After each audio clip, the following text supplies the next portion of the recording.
Oke, kita lanjut materinya. Sekarang kita akan belajar tentang analisa teknikal. Saya pribadi sudah nggak menggunakan analisa teknikal, tapi coba saya ajarkan versi saya lah ya. Apa itu analisa teknikal? Silahkan Anda bisa pelajari, ini analisa paling gampang buat dipelajari. Pertama kita belajar sejarahnya dulu. Analisa teknikal. Pergerakan investor besar. Jadi, analisa teknikal diciptakan oleh seorang wartawan. Nah, gambar wartawannya. Nah, diciptakan oleh seorang wartawan. Jadi, analisa teknikal, kalau Anda baca sejarahnya di Wikipedia, di internet, Anda tahu analisa ini bukan buat trading, dibuatnya. Pertamanya bukan dibuat trading, dibuatnya oleh Charles Dow, seorang wartawan Wall Street Journal. Kayak gitu. Analisa teknikal fokusnya ke harga dan volume. Kenapa Charles Dow fokus ke harga dan volume? Sederhana alasannya. Karena memang waktu zamannya Charles Dow di awal 1900-an, memang cuma ada dua data ini. Data harga dan data volume. Tujuannya apa? Charles Dow menciptakan analisa teknikal untuk membuat berita. Jadi kalau harganya naik, contohnya kayak gini. Jadi jadi dia menggunakan data harga dan volume untuk membuat berita, membuat cerita di bursa saham. Itu tujuan dibuatnya analisa teknikal. Kayak gitu. Ada yang membanggakan analisa teknikal dibuat sama pendiri Dow Jones. Yes, pendiri Dow Jones, tapi nggak dibuat untuk trading. Dibuatnya untuk mengomentari pergerakan investor besar. Analisa teknikal punya dua asumsi yang menarik. Pertama, dia bilang price discount everything, harga mencerminkan segalanya. Jadi segala hal yang terjadi di market bisa diceritakan oleh Charles Dow melihat harga. Kenapa dia bilang harga mencerminkan segalanya? Karena memang tahun 1900 cuma ada harga. Kalau saya lebih happy bilang broker summary mencerminkan segalanya. Kenapa Charles Dow nggak ngomong kayak gitu? Karena dulu nggak ada data broker summary. Dia nggak bisa ngomong broker summary mencerminkan segalanya, nggak ada datanya. Kenapa nggak mereka bilang pergerakan asing mencerminkan segalanya? Karena dulu nggak ada data pergerakan asing. Yang ada cuman price tag-nya. Sekarang harga 7.000, kemarin 6.700, besoknya harga 7.100. Yang ada cuman price tag. Makanya dia terpaksa mengatakan harga mencerminkan segalanya.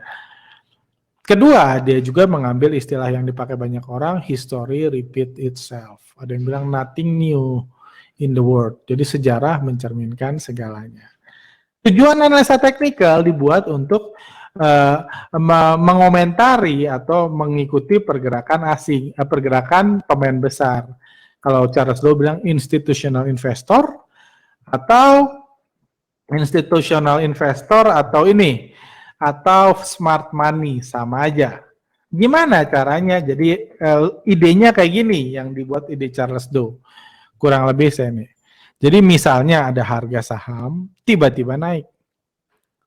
Volume pembeliannya besar. Datanya cuma itu? Iya, memang cuma itu. Tiba-tiba naik, volume pembeliannya besar. Maka Charles Dow kalau di sini terus disuruh buat berita di Wall Street Journal. Dia kan buat berita, terus dia tulis. Diprediksi atau pasti ada sesuatu yang terjadi di perusahaan ini. Makanya ada pemain besar memutuskan untuk membeli saham ini dan menyebabkan harganya naik. Pakai volume pembelian dan harga dianggap pasti ada something di perusahaan ini. Karena harganya naik dan volumenya besar. Dia tahu adanya apa? Nggak tahu. Karena nggak dia kasih tahu. Wartawan kan harus dikasih tahu. Tapi dia menggunakan candlestick dan volume perdagangan untuk buat berita. Itu yang buat dia terkenal. Terus tiba-tiba harga setelah naik turun. Terus dia buat lagi, rubah lagi asumsinya. Oh, kemungkinan pemain besar udah beli di bawah. Sebelum harganya naik di bawah, kalau dia buat berita di sini, Dia misal bisa buat berita hari ini, dia beritanya kayak gini. Kalau dia baru bahas saham itu di sini, dia akan bilang, di sini para pemain besar beli sebelum harganya naik, udah itu naik, dinaikkan, di markup, udah itu dia jualan, profit taking. Kalau dia buat berita di sini. Kalau ternyata buat beritanya di sini, dia bilang beda lagi. Oh, ternyata ini cuma sinyal palsu. Ini perusahaannya benar-benar bagus, harganya bergerak naik, ini buktinya bergerak naik, pemain besar masih terus beli. Kalau ternyata habis naik dia turun, dia bilang, oh ternyata di sini periode di mana smart money, institutional investor, dan lain-lain melakukan profit taking.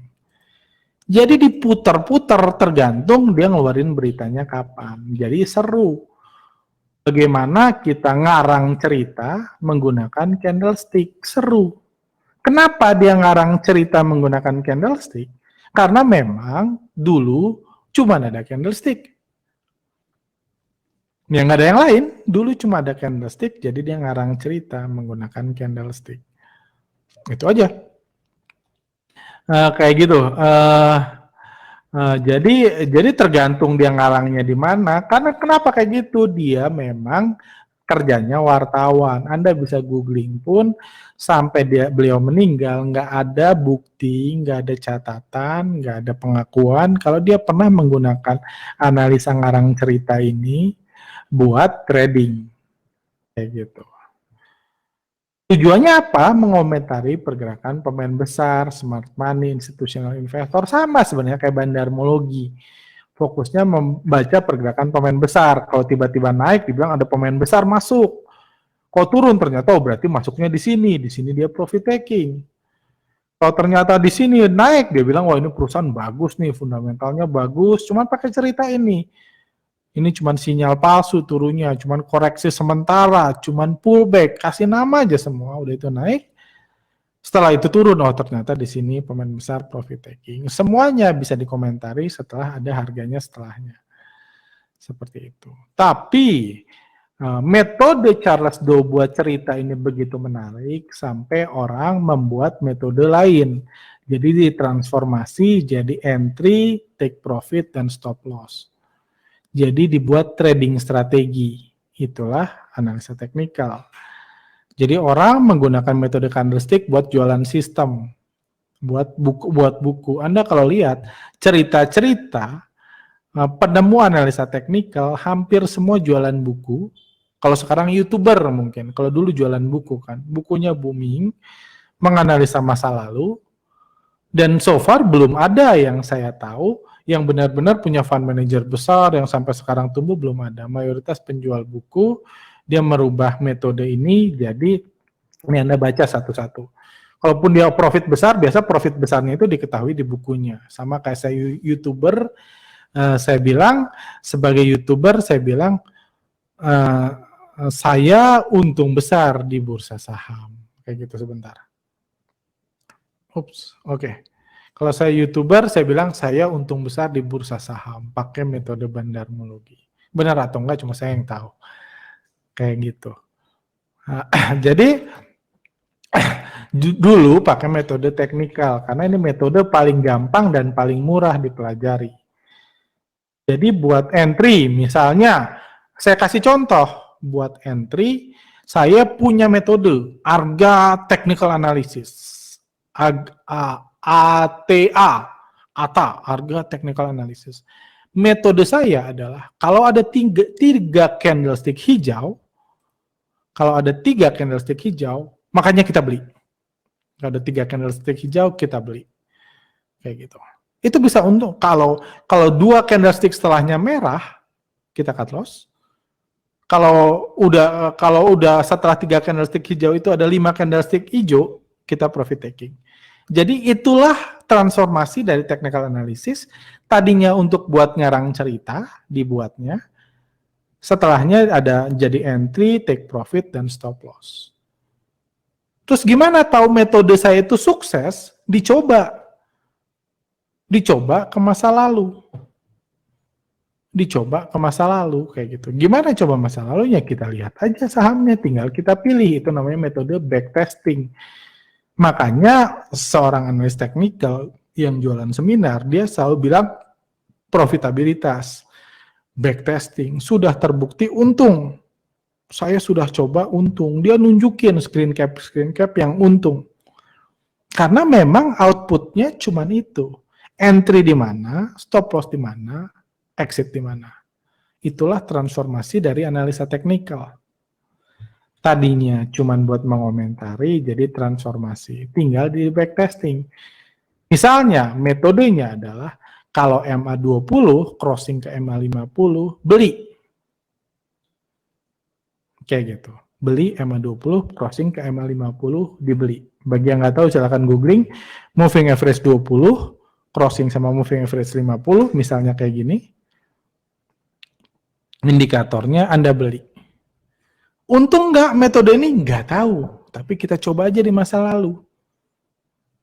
Nyobanya di mana? Itu yang disembunyikan. Misalnya kalau saya coba di BCA, saham BCA metode itu, atau saham yang terus naik kayak gini, harganya pasti bakal untung. Karena dia ngajarin kita beli di MA20 sampai MA50. Tapi apakah ini untung di semua saham? Enggak. Kalau Anda coba di bumi, Anda akan rugi.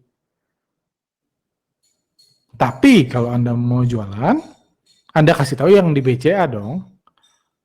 Jangan bilang di bumi. Sudah saya coba di bumi rugi ya, nggak ada yang mau ikut seminar Anda. Anda coba di BCA. Atau Anda coba di IHSG. IHSG pun naik seakan-akan mencerminkan semua saham enggak. Masalahnya analisa teknikal enggak ngasih tahu saham yang mau naik atau mau turun apa. Dia cuma bilang, kalau masuk di MA20 dan MA50 dan kebetulan Anda trading BCA, Anda untung. Kalau Anda milihnya bumi, Anda rugi. Ya di cut loss aja. Kayak gitu. Jadi, jadi kegunaan utama technical analysis adalah ngasih trading strategi. Entry di mana, profit di mana, stop loss di mana, itu yang dijual. Semua orang boleh punya metodenya masing-masing, tinggal dicoba. Kayak gitu. Kalau kita beli di trading saham BCA, BBCA kayak gitu. Kalau kita pakai ini, maka kita akan untung di BBCA. Apapun metodenya.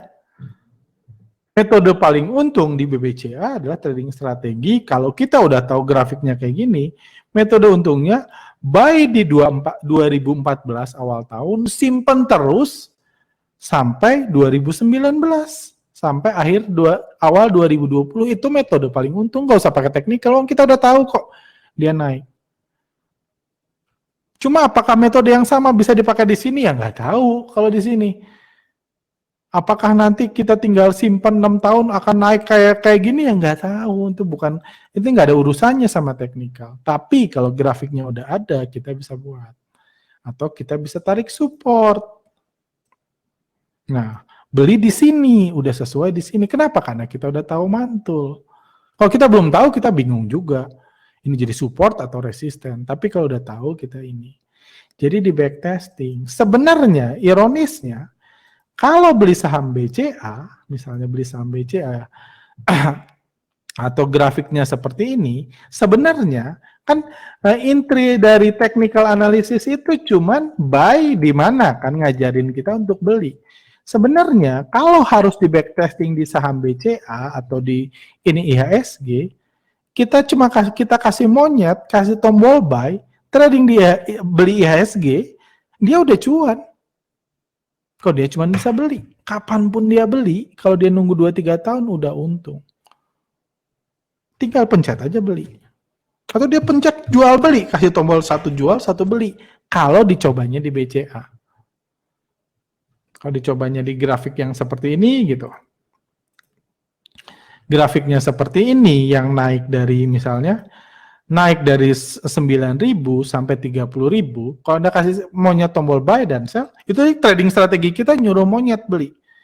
Nyuruh monyet beli enter, buy, nyuruh monyet beli sell, bakal untung kalau dicobanya di BCA. Kalau dicobanya di bumi, ya nggak tahu. Bilang bumi kan busuk, jangan salah. Bumi waktu 2008 lalu dibilang perusahaan terbaik di Indonesia. Bumi ketika